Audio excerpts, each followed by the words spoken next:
It's definitely funny because like you like get someone who like orders like three burritos and like five drinks and like a few like whatevers, and then you're just like, oh my god, like this is so intensive, and then they like don't tip.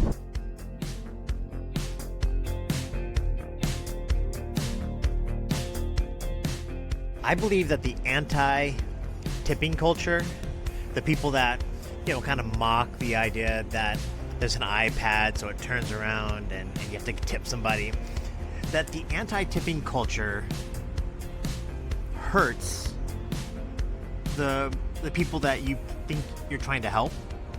And it kind of works like this. Probably the best case for not tipping somebody is to say that the employer should just cover all the compensation of the service worker.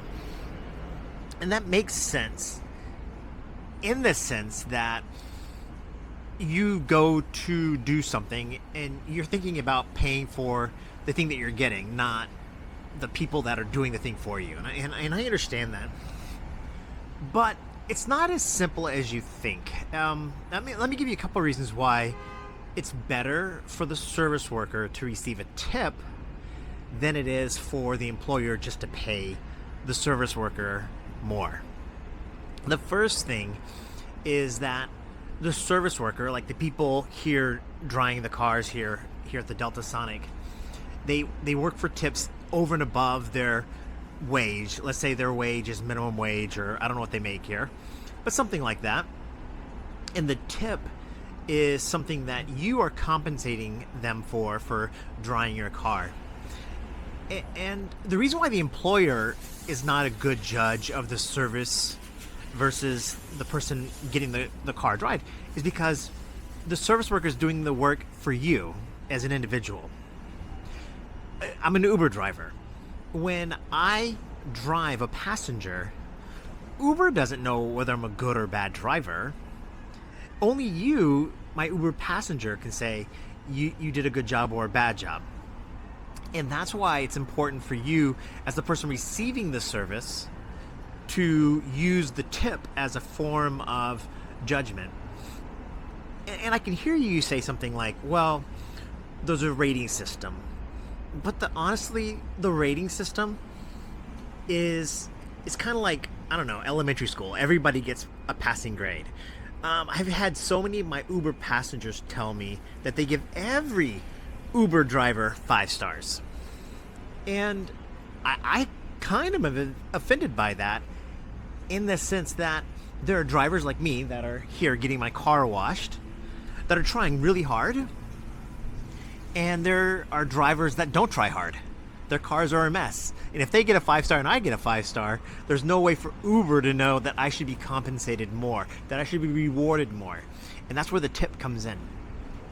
So the first argument, about the employer paying the service worker more, I think that there's no way that Delta Sonic knows who's drying cars better over there. I mean, they can have a manager overseeing it, but then that's more expensive.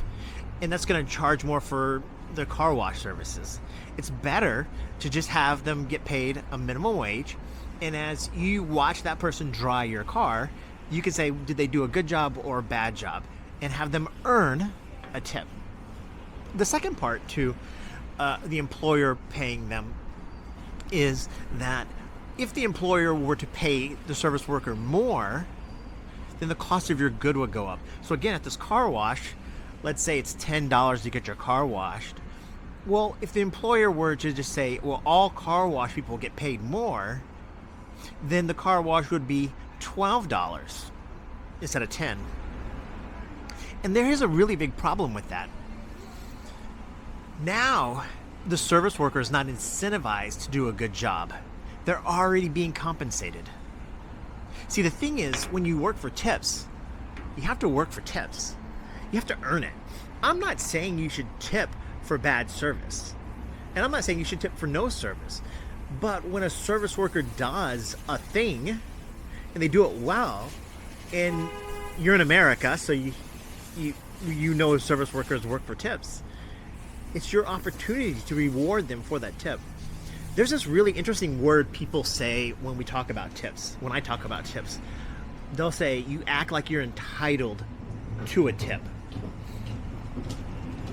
And I understand that. It's not about whether I'm entitled or not entitled. It's about whether I think I've earned a tip and I've worked hard for it. So it's not that I should get a tip for not doing the job. I should earn a tip, and I do feel slighted when I work for a tip and I don't get tipped. See, it's not a random bonus. It's not about depending upon the generosity of the tipper. It's about the tipper rewarding the driver or the car wash dryer or whatever for doing a good job. And I should be punished by not getting a tip for doing a bad job.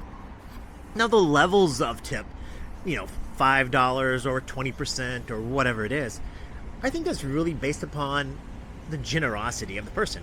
But whether I get $1, $5, or $30, or quite frankly, the biggest tip I ever got was $280 on an Uber ride, that's based upon the generosity, the desire of the person to be kind to the server.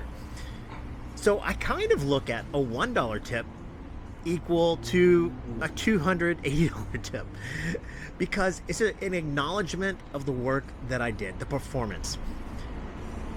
And you might think, Levi, you're just an Uber driver. Why should I tip you? Well, let me tell you the scenarios I think you should tip an Uber driver and you shouldn't. Now, what am I obligated to do? I'm obligated to get you from point A to point B safely. That's it. I don't have to drive a certain route. I don't have to have a certain thing on the radio. I don't have to have my car set to a certain temperature. I quite frankly don't even have to clean my car. I don't have to be kind to you. I don't have to load your luggage. And here's the thing that I think most important. I don't have to wait for you. So if I do any one of those things over and above, that's where it's like a $1 tip is pretty warranted. Now, a $1 tip is small, and most of my passengers tip me a lot more than that. But it's an acknowledgement of the work.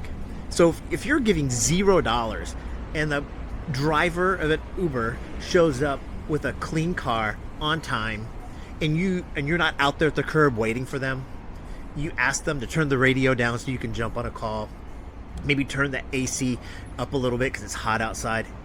It's really cold. Again, today it's like 50 degrees and windy out here. I'm in the shade hoping I'm getting some good light on this video. But if you ask your driver to take a different route that you think is faster, you should tip them for that. I had a passenger today that it took about 5 minutes to come out. So I had to sit kind of blocking traffic a little bit in like a little bit of an alleyway, kind of navigate my car back in and back out. I was trying to wait for the passenger. I don't get paid. I get paid 30 cents, something like that. I don't have to go look on the app what I got paid. Let's go see. How much did I... Yeah, I got paid 43 cents to wait 4 minutes. So 10 cents a minute. I don't even know what that is. 10 cents a minute is not very much. I'll put it on the screen what it's actually worth per hour to wait for that guy. And that doesn't include me having to get yelled at by the shop owner where I was blocking traffic.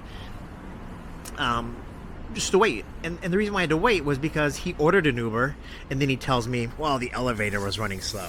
It's just a straight out lie. Now, a $1 tip would be a kind, generous, an appropriate thing to tip for. So that's ultimately what I'm getting for. I'm not saying you should tip for bad service. I'm not saying you should tip for no service.